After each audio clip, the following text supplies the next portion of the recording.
السلام عليكم الناس الكل، مرحبا بكم. اليوم عنا وصفة جديدة وفيديو جديد. ما تنساوش تعملوا جيم واشتراك في القناة كويزين بالوري حمدي على يوتيوب باش تدعمونا ونزيدوا نهبطوا لكم فيديوهات جدد. كما تشوفوا اليوم باش نعملوا لكم سلطة تونسية ما شاء الله.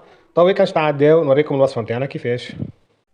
وكما تشوفوا توا اول حاجة باش نبدا بها، عندي هنا كعبتين فقوس، عندي راس فلفل، عندي كعبتين طماطم، وعندي كعبتين بصل ولا 3 كعبات صغار ولا كعبة كبيرة. باهي، ولهنا كما تشوفوا عندي الثوم ما شاء الله، ثوم تونسي. لهنا بالطبيعه عندنا النعناع هذايا هو اللي باش يفوح لنا السلطه نتاعنا التونسيه. ولهنا عندي الملح، شويه قارص، هذوما باش نزين بهم كي بعضهم، شويه فلفل بارد. اول حاجه نعملوها نبداو نحاولوا كيفاش السلطه نتاعنا ديما كما تعرفوا السلطه التونسيه. نقصوا الخضره نتاعنا جويده على الاخر قد ما نقدروا. يعني نحاولوا كيفاش نقصوها جويده قد ما نقدروا. نبداو بالفقوس نتاعنا، نعملوا هكا لهنا كان اسباس هكا صغير. نبداو نقصوا، حاولوا كيفاش تقصوها بالطريقه هذه اجود ما نجموا.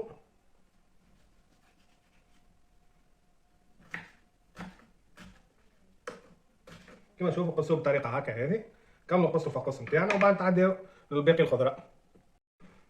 باهي كما تشوفوا تو كملنا قصينا الفقوس نتاعنا، تعديو نحطوه هنا. تو نتعديو للطماطم كالعاده، نحاولوا كيفاش نقصوا الطماطم نتاعنا للماكسيموم، معناها صغيره. نحيو شويه الماء هذاك من داخل. قصوا الطماطم نتاعنا هكا، حاولوا صغروا على الاخر على الاخر يعني الماكسيموم.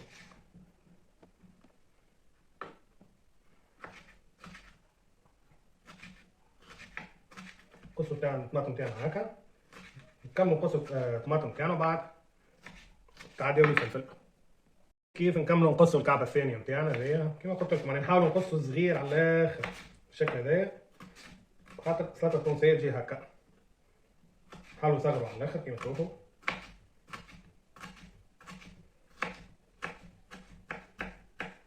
فوالا كما هكا بالطريقه هذه. نكملوا تنقصوا الطماطم نتاعنا وبعد نتعداو الفلفل. باهي كملنا الطماطم نتاعنا، كملوا نحطوها مع الفقوس. عادي تو باش نقصوا الفلفل كالعاده. الفلفل حاولوا نحيو هكا الزريعه هذيك، نحيو الزريعه نتاعو، نحينا له الزريعه. نحاولوا نقصوه كيما الاخرين كالعاده، نجرحوا حكايه ونقصوا صغير كيما الاخرين نفس العمليه.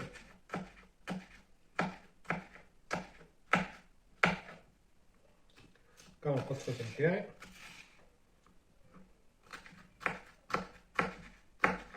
حاولوا كيفاش تختاروه هكا فلفل يبدا مش حار برشا، لانه يجي حاره برشا السلطه. واللي يحب الحار بالطبيعه ينجم يستعمل حار. كملوا قصوا الفلفل بعد تعدوا. وهذا هو الفلفل نتاعنا. كملوا نحطوا مع طماطم وفقوس.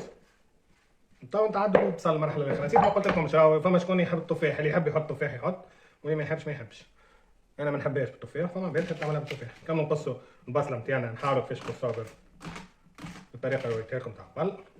نجرحوها هكا ونحاولوا نقصوا البصل نتاعنا جويد كذا هو.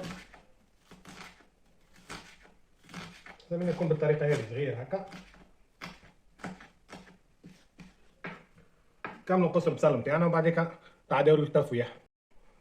فوالا كيما تشوفوا تو كملنا البصل قصيناه زاد هو جويد على الاخر. تو باش نتعداو نفوحوا السلطه نتاعنا. باهي، هنا اول حاجه باش نعملوها باش نحطوا شويه زيت زيتونه كيما تشوفوا. هنا عندي ملح، نحط شويه ملح حسب الرغبه بالطبيعه الملح. ولهنا المكون الاساسي هو النعناع الشايح هذايا، هو اللي باش يفوح لنا السلطه نتاعنا التونسيه كما تعرفوا الناس الكل بالنعناع دي ما شاء الله. هكا حطينا زيت، وبقى طريقه باش نحط زاده شويه زيت لهنا، زيت تاع طن تفوح مش نورمال. تو باش نعطيها ضربه قارص، ضربه صغيره مش برشا. تو خلطوا المكونات الكل مع بعضهم. لازم تخلطوا بالطريقه هذه ولا تخلطوا بالطريقه هذه.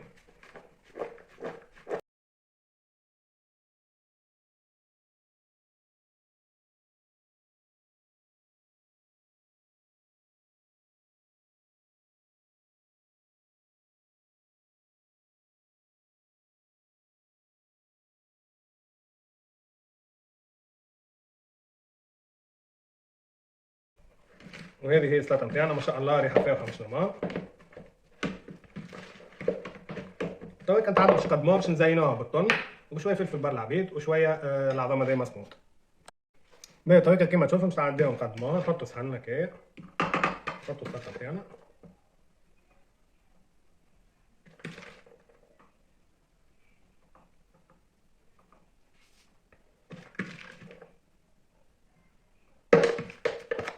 جات صحن بالضبط هي.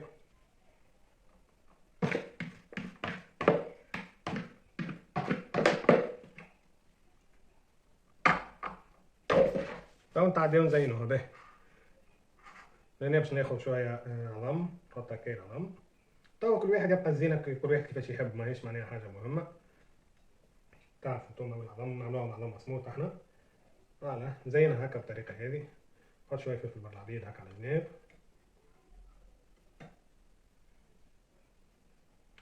وبقانا في اخر مرحله نحط الطن، ما شاء الله طن تونسي.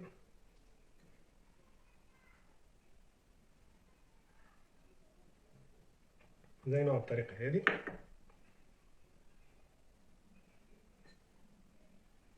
فوالا وهذه هي الريزلتا فينال تاعنا. ان شاء الله تعجبكم الوصفه نتاع اليوم. ما تنساوش تعملوا جيم واشتراك في القناه كويزين بالوري حمدي على يوتيوب باش تدعمونا ونزيدوا نهبطوا لكم فيديوهات جدد. وبقى باش نقول لكم باي باي ان شاء الله في وصفه جديده وفيديو جديد.